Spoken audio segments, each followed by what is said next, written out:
Sa ating gospel ngayon, maririnig natin ang istorya ng 10 dalagang naghihintay sa lalaking ikakasal. Ang 5 sa kanila ay hangal sapagkat kulang ang dala nilang langis, habang ang 5 naman ay matalino sapagkat may extra silang langis.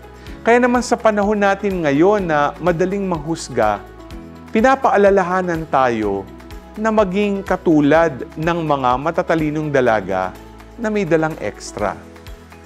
Extra sa pag-unawa, extra sa pasensya, at extra sa pagtingin sa bigger picture upang makagawa ng mabuti.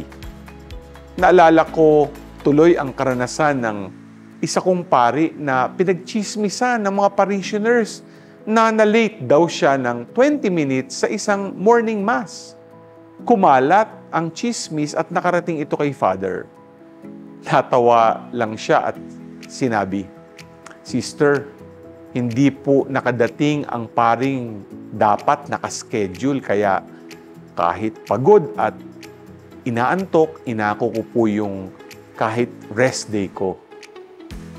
Nang malaman nila ang buong istorya, na-realize nila na kailangan ng ekstrang pangunawa at hindi lamang tignan ang pagkukulang at pagkakamali ng iba.